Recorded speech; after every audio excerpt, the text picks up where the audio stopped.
নমস্কার বন্ধুরা, আজকে আমি তোমাদের সাথে কাঁচা কলা আলু ডিমের তরকারিটা শেয়ার করলাম। আমি 3টে কাঁচা কলা নিয়েছি আর একটা আলু নিয়ে নিলাম, ভালো করে খোসা ছাড়িয়ে টুকরো করে নিলাম।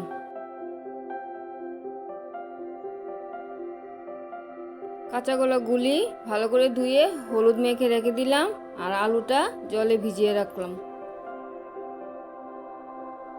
আমি 3টা ডিম নিয়ে নিলাম, হাঁসের ডিম সিদ্ধ বসিয়ে দিলাম, একটু হালকা লবণ দিয়ে দিলাম যাতে খোসাগুলি ভালো করে ছাড়িয়ে নিতে পারি।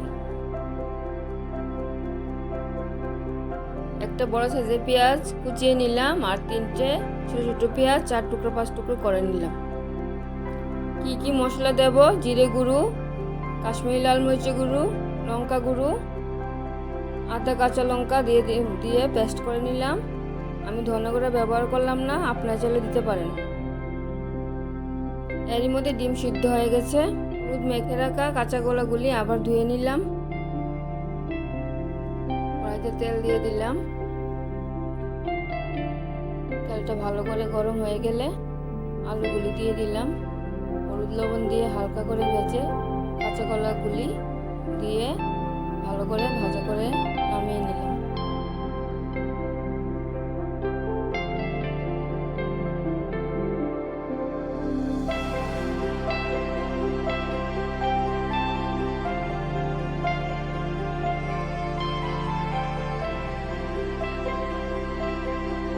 আর একটু হলুদ দিয়ে দিলাম।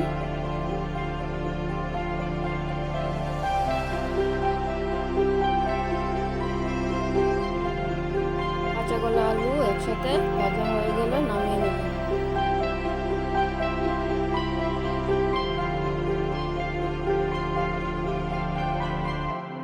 ডিমগুলি সুতো দিয়ে কেটে নিলাম।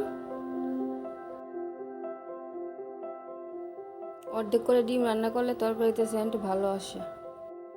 একটু তেল দিয়ে দিলাম কড়াইতে, হলুদ লবণ দিয়ে মিশিয়ে ডিমগুলি ভাজা করে নিলাম।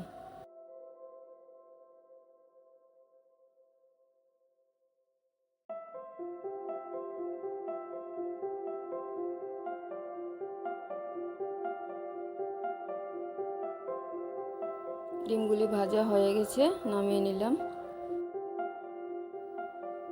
আবার তেল দিয়ে দিলাম। তেলটা ভালো করে গরম হয়ে গেলে এলাচি, দারচিনি আর তেজপাতা ফোড়নে দিয়ে দিলাম।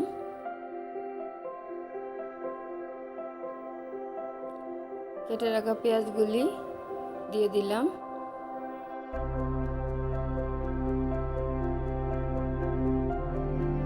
একটু হলুদ দিয়ে ভেজে মশলাটা দিয়ে দিলাম।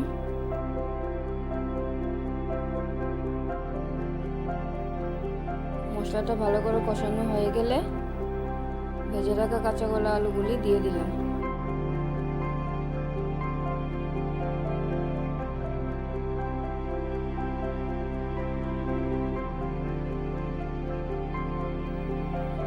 ভালো করে কষিয়ে গরম জল দিয়ে দিলাম।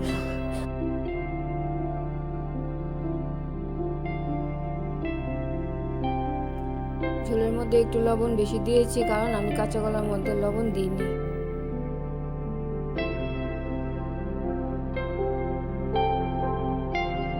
ঝোল কাঁচা কলা আলু সিদ্ধ হয়ে গেলে ডিমগুলি দিয়ে দিলাম। শেষে একটু গরম মশলা দিয়ে দেবে। আমার কাছে গরম মশলা ছিল না, আমি দিতে পারিনি।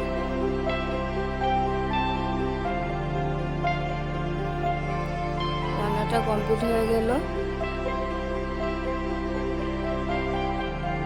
রেসিপিটা ভালো লাগলে লাইক, কমেন্টস, শেয়ার করবে।